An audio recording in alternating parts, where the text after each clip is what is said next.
ഞണ്ടും ചെമ്മീനും കൂന്തലുമാണ് കേട്ടോ എനിക്ക് സീ ഫുഡിൽ ഏറ്റവും ഇഷ്ടം. മിക്കവർക്കും സീ ഫുഡിൽ ഏറ്റവും ഇഷ്ടം അതായിരിക്കും. അത് കഴിഞ്ഞിട്ടേ ഉണ്ടാവുള്ളൂ.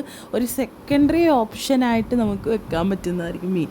അപ്പോൾ ഇന്ന് വീട്ടിൽ കുറച്ച് കാര ഞണ്ടല്ല ഗൈസ്, കാര ചെമ്മീൻ മേടിച്ചിട്ടുണ്ടായിരുന്നു.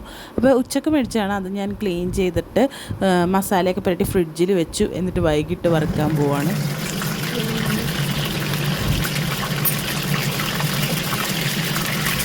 ഈ കറിവേപ്പില ഇടുന്ന ശബ്ദം കേട്ടിട്ടുണ്ടെങ്കിൽ എന്ത് സാറ്റിസ്ഫാക്ഷൻ ആണല്ലേ ഗൈസ് കിട്ടുന്നത്. അങ്ങനെ ചെമ്മീനും വറുക്കാനൊക്കെ ഇട്ടു. കാരച്ചെമ്മീനായതുകൊണ്ട് ഭയങ്കര എക്സൈറ്റഡ് ആണ്. പക്ഷേ ആ എക്സൈറ്റ്മെൻറ്റ് കൊണ്ടാണെന്ന് തോന്നുന്നു വറുത്ത് കഴിയുന്ന വീഡിയോ എടുക്കാൻ ഞാൻ വിട്ടുപോയി. പിന്നെ നമുക്ക് ഇത് ഉച്ചക്ക് ഉണ്ടാക്കിയതാണ് കേട്ടോ, കൊഞ്ചിൻ്റെ ബിരിയാണി. അപ്പോൾ ഇന്ന് മൊത്തത്തിലൊരു കൊഞ്ചുമയമാണ് ഗൈസ്. ഇതിൽ കൊഞ്ചും ചെമ്മീനൊക്കെ ഞാനെടുത്ത് കഴിച്ചു. അതുച്ചക്കേ കഴിച്ച് തീർത്താണ്. അപ്പോൾ ഈ ചെമ്മീൻ വറുത്ത് കഴിയുമ്പോൾ ആ റൈസ് അതിൻ്റെ കൂടെ കഴിക്കാമല്ലോ എന്ന് ഓർത്തെടുത്ത് വെച്ചതാണ് കേട്ടോ. അങ്ങനെ ഞാൻ കുറച്ച് കോപ്രായങ്ങളൊക്കെ കാണിച്ചിട്ട് ഫുഡ് കഴിച്ചിട്ട് അത് വീഡിയോ എടുക്കാൻ മറന്നുപോയി. പിന്നെ ഞങ്ങൾ കുറേ നേരം രാത്രിയാകുമ്പോൾ പുറത്തിറങ്ങി വർത്താനം പറഞ്ഞിരിക്കാറുണ്ട്, ഞാനും പപ്പയും അമ്മയും ഡിനവും കുട്ടികളൊക്കെ കൂടെ.